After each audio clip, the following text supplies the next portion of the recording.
To be told that your body is a ticking time bomb, it was terrifying. It's just an awful feeling, knowing at any moment she could lose her life. In the spring of 1999, 22-year-old Jessica Waxman was enjoying single life and her career as a freelance writer. And when she met health policy analyst Dave Blazak at a Baltimore nightclub, sparks flew. Dave was really cute. He was charming, he was funny, and I could just tell right away he was a good guy. I was attracted to her, and she seemed really nice, and we hit it off from there. Dave and Jessica date for the next 5 years. And in the fall of 2004, they get married. Soon after, they settle into a new home. The newlyweds couldn't be any happier. But then, one day in June of 2006, Jessica finds herself under the weather. I just felt unbelievably tired. I started to get really cold to the point where I was shivering. I'd had the chills. I just thought, well, you know what? I probably have the flu. So I decided to just take some over-the-counter painkillers and just sleep it off. I became concerned when I arrived home after work. When I checked her temperature, she had a 105 fever. It seemed dangerously high. And I thought, we definitely need to go to the hospital. They let us in right away. They told me I was severely dehydrated. And they gave me an IV. They just did basic tests and just thought I had a virus. They gave her over-the-counter fever-reducing medicine, and the fever went down and sent her on her way. But that night, the fevers came back. And over the next few days, her temperature continues to fluctuate. Jessica grows increasingly worried that she's been hit by something far more dangerous than a simple virus. I probably had about 101 fever when I woke up. Around 3 or 4 o'clock in the afternoon, they would spike. They would go all the way up to 104. And it was scary. I called the doctor, and he said that I needed to just try to let it run its course, and I would feel better. Exhausted from the constant temperature shifts, Jessica does her best to work whenever her fever is down. But it isn't long before a disturbing new symptom sets in. I got a very bad headache. If you can picture worse than a migraine, this was it. A searing pain. In the front of my head and in the back of my head and over my eyes. And all I see is kind of like when somebody takes a picture, you see the flashes. I rushed her straight to the ER. When we got to the emergency room, they could see that I was just in unbelievable amounts of pain. Because I was having headaches, they performed a lot of scans. They performed CTs. They performed X-rays. Every single test came back negative. And then they put her on high doses of IV antibiotics, just in case she had a bacteria or virus in her body. I was very frustrated at this point. I thought, am I gonna figure out what's wrong with me? 12 hours later, the medical team begins to suspect that Jessica has meningitis, an inflammation of the protective membranes that cover the spinal cord.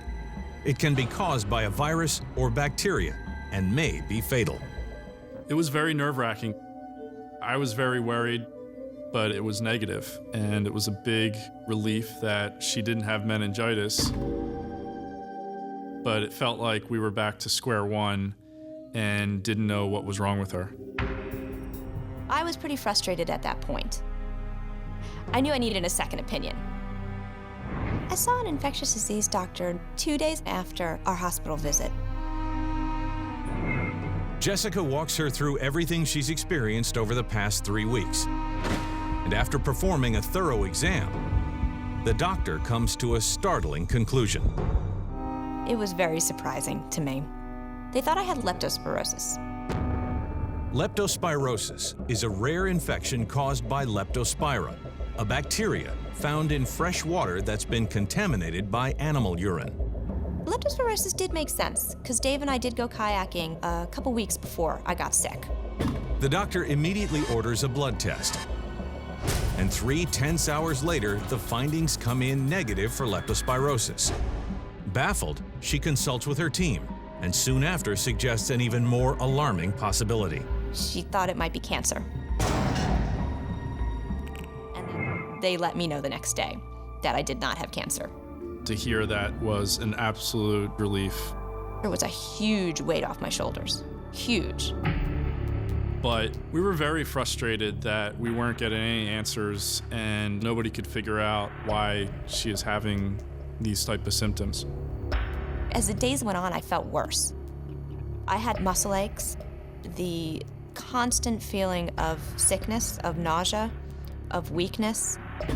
I felt I couldn't catch my breath sometimes.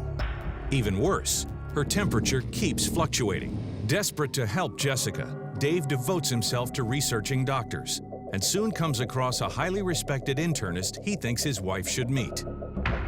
Dr. Abby Mae Miller.